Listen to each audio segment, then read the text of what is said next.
Freedom Quran में, तो word freedom Quran में कहते हैं रहमा, र हा मीम को फ्रीडम कहते हैं। इसके मीनिंग में देखिए, इस वर्ड के मीनिंग को हमसे छुपाया क्यों गया, ये एक अलग बहस है और ये एक अलग मसला है।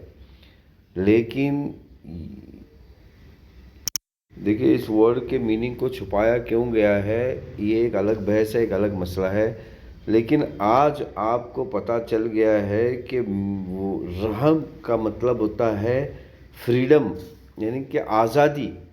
अब ये आज़ादी का जो लफ्ज़ है, इसमें बहुत सारी पेचीदगियां हैं इसको समझने में। जैसे कि आज़ादी का मेन मकसद जो है वो इंसाफ है। अगर किसी को इंसाफ मिले तो वो उसको आज़ादी कहते हैं। अब इंसाफ दो किस्म का होता है, एक फ़िज़िकल इंसाफ होता है, एक स्टेटस इंसाफ होता है।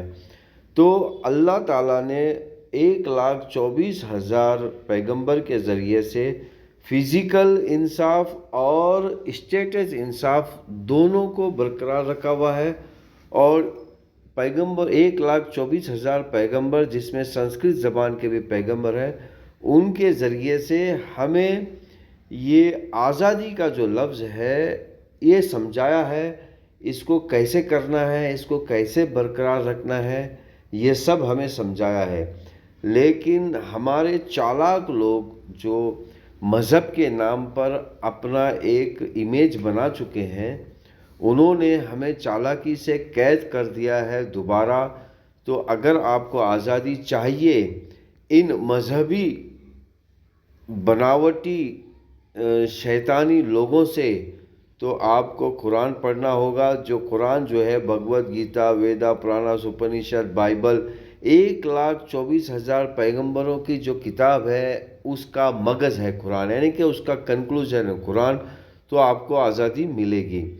अब हम यहाँ पर आपको लिस्ट दिखाते हैं कि लफ्ज़ आज़ादी का जो लिस्ट है, देखिए इतनी बड़ी है लफ्ज़ आज़ादी। तो हम एक एक करके आपको हम क्या करेंगे, लफ्ज़ आज़ादी को समझाएंगे कुरान के ज़रिए से। तो यहाँ पर मैंने निकाला हुआ है टोटल, देखिए टोटल 3, हाँ, इस रहम के अल्फाज में टोटल जो अल्फाज है वो 399 है। और उसमें आधे 399 में 200 जो लफ्ज़ है वो आज़ादी की तरफ है और बाकी रहम की तरफ है, यानी कि इंसाफ की तरफ है। देखिए, लफ्ज़ आज़ादी को इंसाफ से जोड़ा गया है, क्योंकि जहाँ इंसाफ होगा वहीं आज़ादी होगी। और इंसाफ दो तरीक़ा का होता है, एक फ़िज़िकल इंसाफ और एक स्टेटस इंसाफ। ये आपको समझना है। तो प्लीज़, अगर कोई इंसान आज़ादी के लिए जी रहा है और आप समझते हैं, तो ये हमारा वीडियो आप उसको फॉरवर्ड कीजिए। या हमारा वीडियो सुनकर अगर आप हमारा नाम नहीं लेना चाहते हैं तो कोई बात नहीं, कंटेंट आप उसको फॉरवर्ड कीजिए, अपनी ज़बान से कहिए कि भैया अगर आपको आज़ादी चाहिए इस मजहबी शैतानी लोगों से, तो आपको कुरान पढ़ना होगा। क्योंकि कुरान जो है 1,24,000 अवतार की किताबों का कंक्लूजन किताब है।